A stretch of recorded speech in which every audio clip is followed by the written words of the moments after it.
Le DAF Fresh Morning, c'est 104.5 tonnes de bonne humeur. Tous les matins. Vous êtes sur les 104.5 Urban FM, la station urbaine, et vous écoutez le DAF Fresh Morning, le réveil matinal, le plus de la capitale sur la radio. La plus de la capitale ce matin dans le studio, on a monsieur Lissom Jean-Claude, il est chef d'établissement.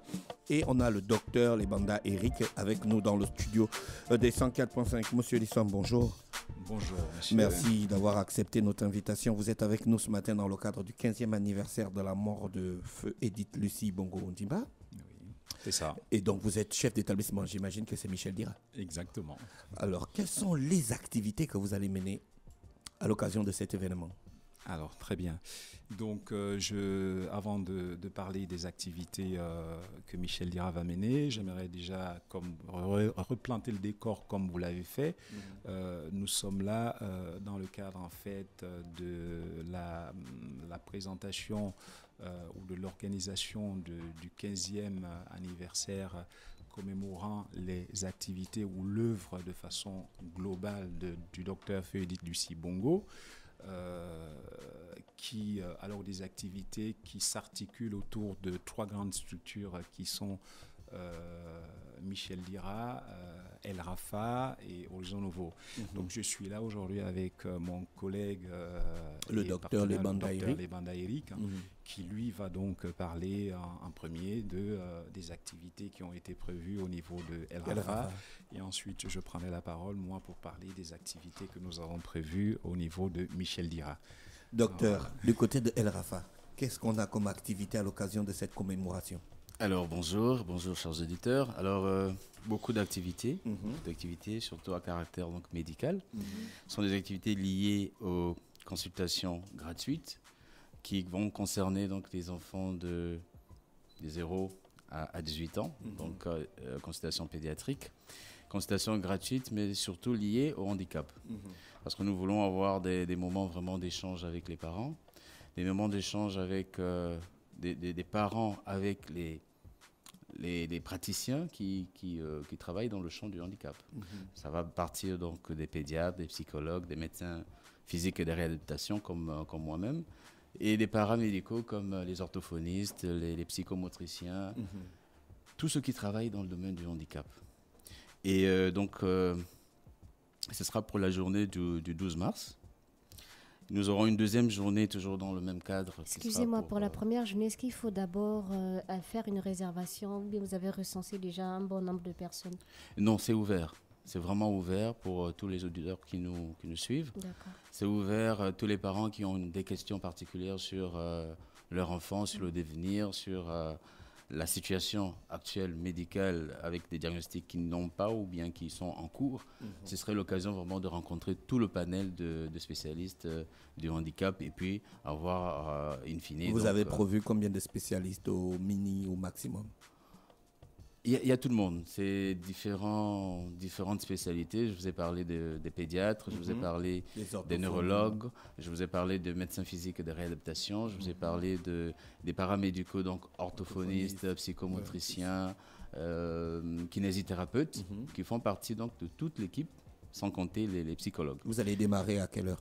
Alors, en principe, dans le programme, c'est prévu pour 8 heures à peu près, en attendant la mise en place et tout. Et puis, on serait prêt donc, à recevoir tous les enfants et tous les parents. Dans ce beau monde-là, vous avez identifié des pathologies ou bien vous allez juste faire des consultations pour détecter des pathologies ? Alors, on n'a pas identifié des pathologies particulières. Par contre, comme c'est ouvert, tous ceux qui ont des difficultés. Vous savez, le handicap, c'est tellement vaste. Vous avez le handicap neurosensoriel, donc qui concerne les yeux, donc l'entendement. Vous avez le handicap intellectuel, le handicap physique, moteur. Donc tout ça, c'est concerné. Si c'est des problèmes d'apprentissage, de langage, et bien d'autres problèmes moteurs, fins ou alors globaux dans la tenue, dans voilà. Tout ça, c'est concerné. Donc, on ne pouvait pas faire une liste particulière de patients, mais on laisse ouvert pour que tous ceux qui ont des difficultés, c'est l'occasion de rencontrer des spécialistes qui seront sur des tables et vont les accueillir, soit pour donner des avis particuliers ou alors les orienter dans des Pathologie structures. détectée, est-ce que vous allez me suivre ou bien ça va juste s'arrêter à la journée? Ah non, justement. L'objectif, c'est vraiment de suivre les enfants. D'accord. Depuis leur premier contact avec le milieu médical jusqu'à ce qu'on arrive à la réadaptation, à la réinsertion. Vous voyez, c'est pas une caravane comme on entend d'habitude, mais c'est plutôt amener ceux qui ne savent pas vers les structures, vers les spécialistes, pour qu'on puisse orienter, ensuite donner des soins si nécessaire. D'accord. Ça va se faire sur combien de jours? Pour ces consultations, c'est 2 jours. D'accord. Donc le 12 mars et le 13 mars. D'accord. L'autre activité par rapport à El Rafa, c'est la journée scientifique. Cette fois, ce sera le 14 et ce sera l'occasion de tous les spécialistes justement de parler de ces choses-là entre eux et puis avec le public qui pourrait arriver, notamment sur des aspects vraiment scientifiques de la gestion, du diagnostic, de l'évaluation du handicap. Donc ce sera le 14 avec donc tout le panel de spécialistes qu'il y a sur la place et peut-être de l'étranger également qui viendront donc faire des communications orales et, sur ces questions-là. Une autre activité prévue aussi à El Rafa, ce sera la prise en charge chirurgicale. Pour une prise en charge chirurgicale, donc ceux-là, ils ont été déjà identifiés avec des bilans préopératoires déjà effectifs. Et donc, ce sera le 14 et ce sera avec le professeur Boumas qui va opérer notamment sur les becs de lièvre, etc. Parce que le bec de lièvre, ça induit... Ça existe encore?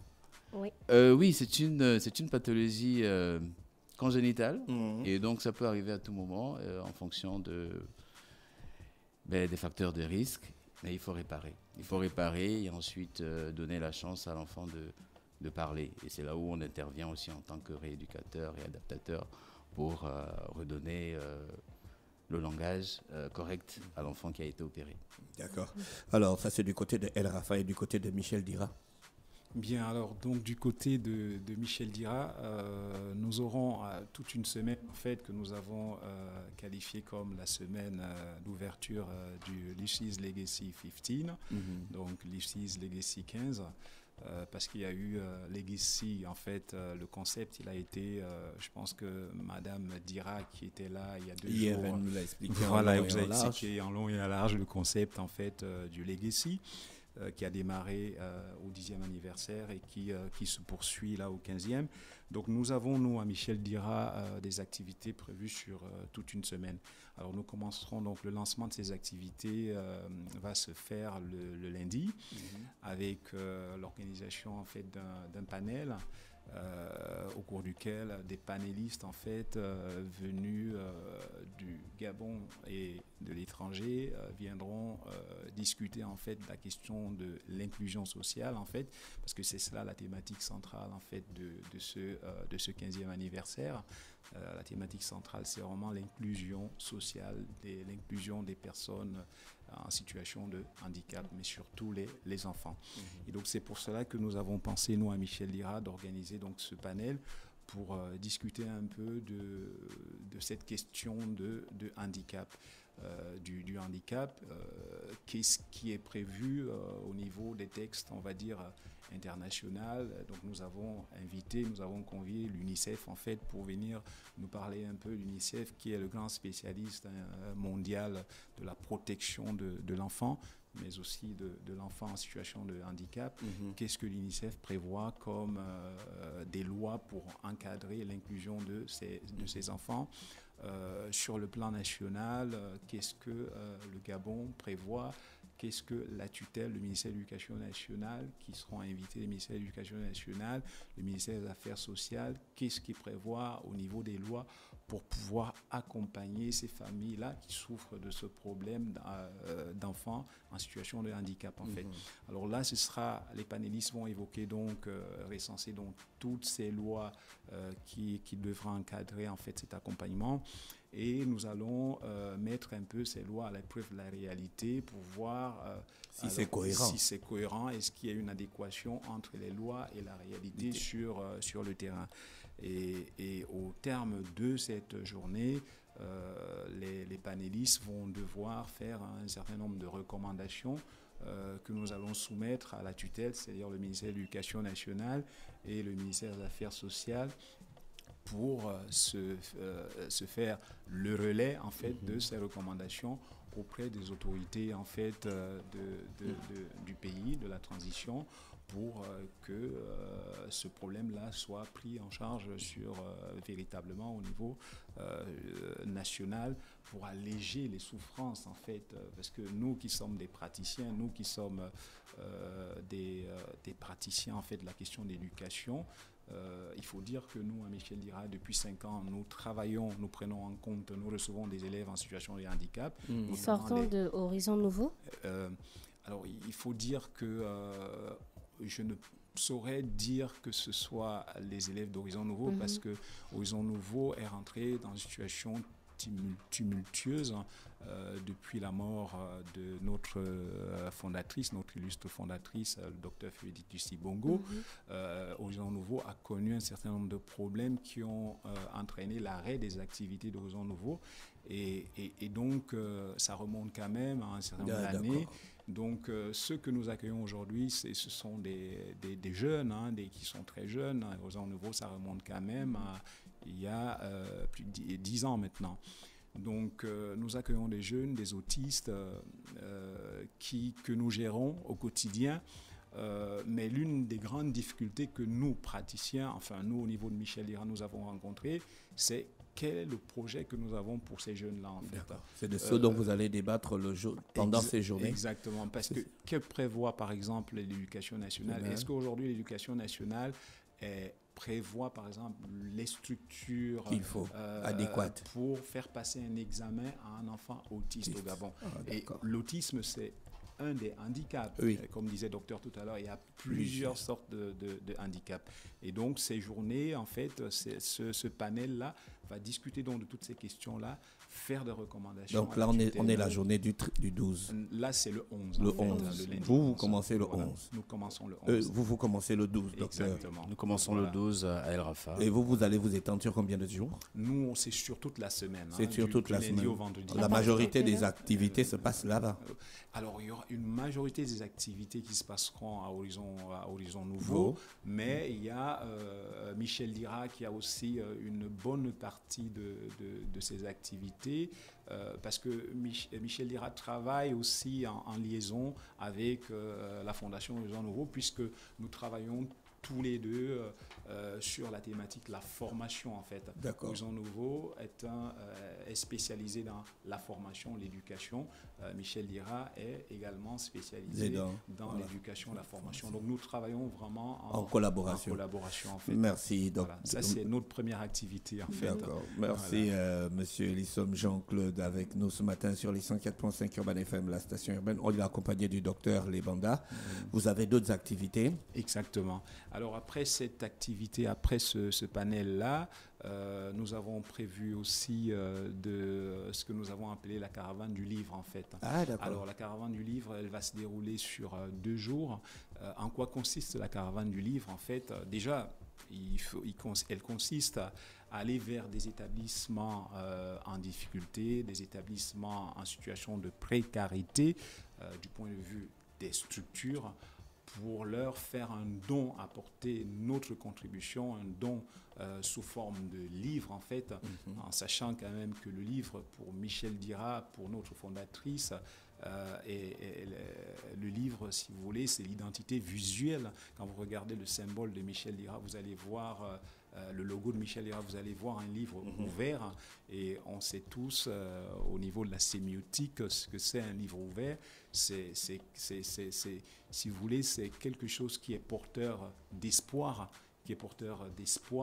et il était question aussi de rappeler que l'œuvre de notre fondatrice, qui jusqu'ici a été une œuvre purement, essentiellement sociale, ne devrait pas s'arrêter simplement à la dimension sociale. Donc on voulait donner aussi une dimension, on va dire, une dimension dimension éternelle à l'œuvre. Et on sait que c'est pour cela d'ailleurs que notre troisième activité va être le concours, en fait, un concours d'écriture de nouvelles et de poésie sur la thématique en fait de l'inclusion sociale. Et donc nous avons lancé le concours. Nous recevons les candidatures jusqu'au 10 mars à 23h59. Il y aura des prix et la cérémonie des prix, la journée des prix, ce sera le 14 en fait, la remise des prix. D'accord. Et donc ces œuvres-là en fait qui seront sélectionnés, ceux qui vont gagner les prix, Michel Dira va éditer, va faire une publication de ces œuvres-là, ce qui nous permettra, si vous voulez, de rendre un peu éternelle l'œuvre de notre fondatrice. Je rappelle que donc c'est toute une semaine d'activités, le 15e anniversaire du décès de Feu Edith Lucie Bongo-Ondimba. Donc ce matin, on recevait le docteur Lebanda Eric et monsieur Lissom Jean. On aura d'autres acteurs de ces activités qui passeront au courant de la semaine dans notre émission pour vous donner exactement les informations sur ce qui se déroule pendant cette semaine. Merci d'avoir accepté notre invitation. Je vous souhaite de passer une bonne journée à l'écoute des programmes d'Urban FM. Le DAF Fresh Morning, c'est 104.5 tonnes de bonne humeur. Tous les matins,